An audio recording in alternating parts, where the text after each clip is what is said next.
Hey guys, Matt, IronTrap Garage. We're back working on the 33 window project. So the last video you saw was a kind of short condensed video, but was a ton of work to get this frame basically like a roller, putting all the parts that I had gathered over the past year or so or more together and making this thing sit down on 4 wheels that actually bolt on and aren't just leaned up against, and get the body set down on and kind of figure out where the body is finally going to sit. I think we nailed it. Got all our measurements were good there, but the one last thing to get this car actually like rolling so we can roll it outside and really get the body dialed in exactly how I want, because we're pretty close, but we haven't been able to roll it outside yet because the rear end, we don't have anything connected on the rear radius rods, so the rear end wants to just fall down and put force on that rear spring. So we need to get that set up. Also, what that's going to do is get us set up so that our pinion angle is really super close, and with the adjustment of just the tie rods we can kind of adjust it just to dial in, and once the engine and stuff's in there, but I don't think it's going to change much. So what I've decided to do is use those old chrome split rear radius rods that I had before as my starting point. So I'm going to be using those, but we cannot mount them out to the outside where they normally are because the car is channeled. So anytime we're doing a channeled car, it always creates difficulty because things that would work on a highboy definitely will not work on a channeled car. So that's one of the things, is that when they're mounted way out by the drum or by the backing plates, on a highboy it's no problem because they can clear the body and they could come in and mount, and we could just make some tabs on the frame, boom, done. And it actually lined up with some tabs that are already on the frame, but that wasn't going to work once we got that body mocked up. I saw that. So what I'm gonna have to do is actually move those radius rods inboard just a little bit to get them inside of the body, and then we're gonna have to make tabs that actually mount on the center X member section of the frame that will hold the front of those. And then we're gonna, try and get this thing so I can actually roll it around a little easier, and then we can really start dialing and getting the body all, figured out, and doors open and showing all that stuff. So I have a bunch of work to do. I'm going to start making a pattern, get the door open, and see if we can start patterning up our front mounts for our radius rods. Alright, so I'll show you guys what we'll work with. I untied the door here and took some of the straps off so I can actually get in and out of the car, because I do want to kind of set where these radius rods are while the body's still on. I think I can work on it this way just to get stuff tacked up and make sure everything kind of jives with the body on. And number one problem we're seeing that I've kind of talked about, I think when they chopped this car, they chopped the roof but didn't fit they didn't fit the doors first. And when this thing is latched, when the door is actually latched down here like it is, it's jammed. Top of the door is actually jammed up in the rain gutter area there, if you will, and that is a problem. The doors on both sides also droop quite a bit because they just have some wood that is like an extra piece just braced over top, and it's the original wood that's kind of got some little bit of rot or softness to it. So anyways, not good. We'll have to address that later. So working with, we have this, you can see right here is our radius rod. This down right here, and then we have it just kind of wired up, and it's going just inside the frame there. So that's roughly what we're aiming for. And what I've decided to start with is making some mounts that will come off this X member section and box this in, and then hang below just enough to put a tie rod through it. So I'm going to make it out of a few pieces. So I'm going to make up some patterns. I'm going to start here at the front, so that way I can measure off of some known points on the frame, some holes and stuff, and get them sitting so they're both centered and square on the frame. Then we can go back and make tabs for the rear that we can actually tack weld onto the rear, and we will measure that and get those set. But at least we can bolt the tie rod for the split radius rod in up here up front first, and that will kind of give me, especially working on my own today, that's going to give me once that's bolted in, it's fixed, and then we can kind of work towards the back and get everything set up.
All right, so I got these pieces all cleaned up. I just rounded the corners, hit them on the disc sander just to get all the edges kind of cleaned up, and where I plasma cut the tops off, and I just cleaned all that up. So that's good. What I did in the last shot was just drilled first hole for the bottom. I figured this is a good point to stop.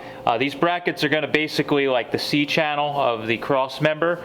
This is the back side of it, and then the open side would come forward. And I did this bend, number one, because it's going to create some strength having that little S bend there. Number two, it's going to get it to the inside of that channel so we can run our tie rod for that rear radius rod right in from this side, and then the nut will be on the outside there. So that should work out pretty well. It's going to keep everything kind of on the inside instead of having the arm on the outside, where it's going to be directly underneath of that cross member. And while there's probably not that much suspension travel, it could crash into it, but I decided to put it on the inside here and then the nuts on the outside. So what I did is I drilled this up to 1/2 inch, which is basically the nut on the tie rod for where it goes through and actually fastens is like 4/7, I think it is. So it takes a 1/2 inch hole that fits in down like that, and then it catches where it starts to taper here. So what I bought years ago, they're a little expensive, but it's totally worth it. I bought a tie rod taper ream that is really good for doing just this. So you can drill your hole opening, you can put it in and just slowly ream this and get it to the point where you can fit the tie rod down, so where it's compressing the boot a little bit, you can get your nut on the other side and everything's tightened down. So that's why I like to use this ream. I used to do it much more crude way years ago, but this is going to give you a nice true taper to it. Some of the early Ford parts restoration houses actually offer this, so you can get that through them. Like I said, it's a little pricey. You can find it at MSC and some other places, but this one I have here is Yankee made it, and it is a, I don't know, we'll put the part number down in the thing, but it's Yankee made it, but you look for a tie rod tapered ream, that'll get you what you need. So I'm going to set this up, run this down through. It'll take a little bit of tries to get this so that this tie rod will fit, and then we can get a nut on there, and that should be good, and then we could start cleaning it up further and get it ready to actually tack weld on the car after we do the second one, of course. Hey guys, just want to interrupt Matt's rear radius rod video to quickly talk about our Black Friday sale.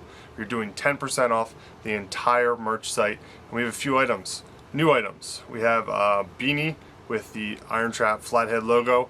These are new. We also have our 2022 calendars that are going to be in a limited supply. Drop a nice clip here of a preview of the calendars. We have our art and prints by Spike. We have our flathead long sleeve and short sleeve tees. We have our shop sign t-shirts. We have our sweatshirts and zip ups. Now zip ups are in a limited quantity. We are having trouble right now getting a restock of the zip ups, but everything else is available. Now remember, I am the only one doing merch, so everything will ship in time for Christmas. If you're international, obviously it's going to take a little bit longer than that, but everything inside the United States should be received before Christmas. So mark your calendars, Friday only, 12 a.m. to 11:59 p.m. You need to use the code BF2021 and you will receive 10% at checkout. So let's get back to the video and see how Matt's making out with the rear radius rods.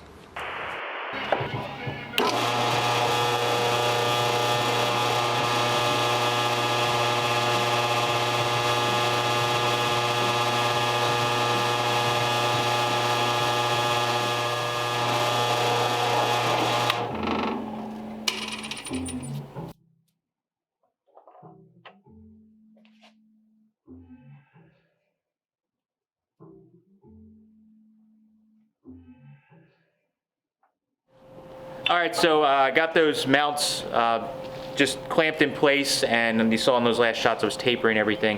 What we're working on now is just fitting the wishbones, or I'm sorry, the rear radius rods to those brackets I made. And the way I'm doing this is I'm gonna bolt the tie rod section into those mounts I made with everything clamped in place. Then I can hold it up to the rear and see exactly where it needs to land, and we can make tabs that fit everything nicely bolted together and tack it all in place with the wheelbase set. It's kind of a no-brainer way to do all of this. So as I was mounting it up, I decided to take a second look here, and these have, I think, some later or different style tie rods on it that were really long, and I already wasn't super excited that this was the smaller size and not the like truck style tie rods like I like to use in the rear. So I was kind of not excited about this, but these came off an old hot rod that was driven a lot and hard, and from the stories I was told, they were off like an old hot rod that had like a Hemi or something in it back in the day, and I bought them at a swap meet with a bunch of chrome stuff. So I was like, hey, they must be good.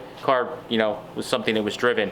I started looking at it after I took this tie rod out. I went to mount a shorter Ford style tie rod in, and it turns out that it is like the threads are actually one size smaller on these. I don't know if it's some kind of GM later model tie rod, but the threads are actually shorter on this, so, or a smaller diameter. So that was already a problem. So I started inspecting it a little closer, and I noticed that this was not even fully welded. I don't know if I can get the camera to zoom there, but you can see like this inside area in there was not even fully welded down in there. And so I luckily had I keep a set laying on the shelf at all times, a set of these truck style ones with the bungs. I buy those and keep them around in stock for building stuff. But you can see it. So what I did is I cut it off, cut the mess off around the weld, and cut just below it, and our little bung drops in perfectly. I have it all beveled to weld, and it's good. But to show you guys, this was not even fully welded there. There's a big gap in there. This is not good, and just kind of a crappy weld. But that was holding a car that was driving around in probably the 60s or so, and getting beat on and driven at the track for fun and stuff, and that was on there. So a little scary. So what I'm going to do is just I ground back and beveled it a little bit, and it will harm just a tiny bit of the chrome. But by TIG welding, you're not going to be getting splatter and really damaging a lot of it. We'll only just harm just a little bit of the chrome where the heat kind of soaks, and we should be okay. So I have a little bit of like some spray I can put on here to keep the heat away. So I'll spray that on the chrome, and so that it doesn't get too far down and damage the chrome too much. And I can weld around there. I have it all beveled, and we'll put these bungs in. That uses the much larger style tie rods. So if I show you one of these versus like the Ford one that you use on the front standard, they are quite a bit bigger in size. So these truck style ones, much better for the rear because it's holding a little bit more load or force than the front is. So get these welded in, then I can go back. I'm gonna have to open up the taper on that as well with my tapered bit that you guys saw, because these actually use, because it's a larger ball joint, or tie rod rather, it uses the taper is on the fatter end of the taper, so I have to run that through a little bit more to get these to fit in my brackets. But then we'll be back on course after just a little sidetrack. But I'll feel a lot better about this, that tie rod isn't going to rip out of this thing when you actually get on the car.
3/8.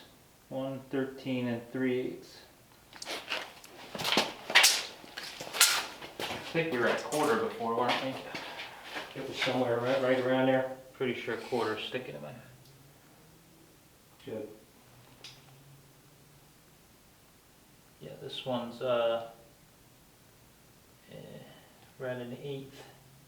So what's that mean? We're 2/8, 1/4 inch out. yeah, it's a little much. Yeah, it is. So that's too far forward. That's 3/8 and this one's 1/8. Yeah. So same problem we've been having that side. Wants to wiggle. So if I pull this back one click, is it going to be too much? We can find out. It's got tension, so I bet those brackets, because I got them up on the tubing, Yeah. it's probably kind of catching, which is that's good. Uh-oh. That's good. Eh. Feel like we're at quarter now, which is I believe what we should be at. Pretty sure it was 113 and a quarter. Yeah.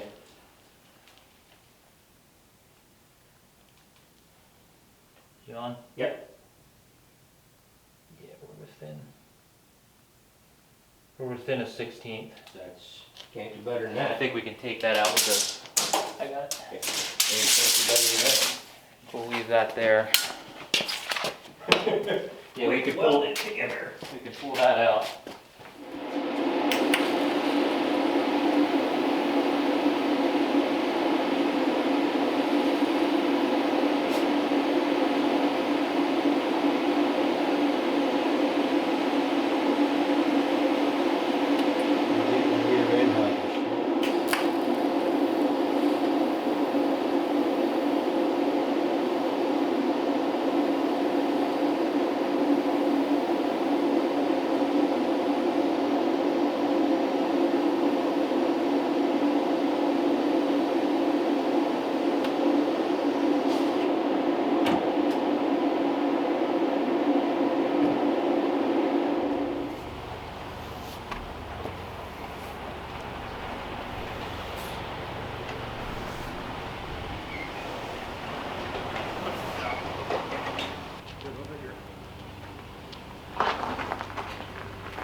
Power steering. Alright, I want to go up this way. Go up further? I want to get out. You can really see the whole car. Oh yeah. Yeah, that's it. That wedge channel really did it. You happy with that? Yeah. Yeah, now that we got the pinion set, it's not sitting all stupid here. That's what was throwing us off. I think we were. The fender wells are perfect. Yeah, it matches the diameter of the tire. Like Yeah. Perfect. Yeah, we raised it up quite a bit in the rear to kind of get the flow of the tire to match the wheel well. It's where it looks like that's right where it should be. You know what I mean? For as far as the fender well. Yeah. Yep. Yeah, it does. That's. And that was the thing I was missing before. I had the front of the cowl up, 2 inches or whatever it was. It was close to 2 inches. Yeah, so that's what made it look like it wasn't low enough in the front. Once we put it back down to where You know it's what at. works out perfect too? The frame to the body. Yeah. Yep. Yep. Yeah, that's the that line. flow you're going for. Yep. The If line. I had the front of the cowl up, we had unchanneled it. We had gone up a little bit more in the front in the cowl, and we had it all together. And we're like, it still looks like it's not sitting low enough in the front. Yep. So we dropped it back down to where it was when I found the car, and it's perfect. And it's just the rear end. They had the rear end sitting too low. Is all it was. Yeah. But like you said, this is the first time you get to stand back more than 3 feet. Mm-hmm. Yeah, we rode it outside with the Arden in and everything, but it was like everything was just like clamped, and the body wasn't sitting right, and the tires were just leaned up. The last nights when you start, when you really get back from it. Yeah, you can really see everything. and I didn't have a grill on. That grill height's pretty close though. It looks really good from the front, looking at all that chrome. Yeah. You gotta check out that view. All that chrome's just floating in air there. Oh yeah. That's good stuff. Yeah, that's the ticket. Yeah, I like that.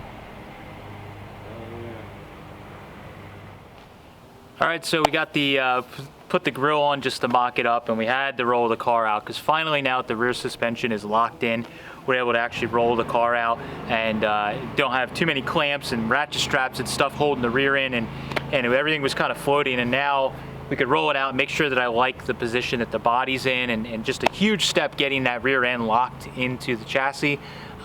We are moving pretty good. We got the front axle, of course, locked in, and now that the car rolls, I could start working on getting some of the wood replaced and get the body actually mounted to our sub rails, and then everything will be kind of like moving in the right direction. So really excited. This is a kind of again, one of those videos that I had like 2 days into doing all the work to make basically 4 brackets, but just the way I wanted to do them, I wanted to make them very simple but strong.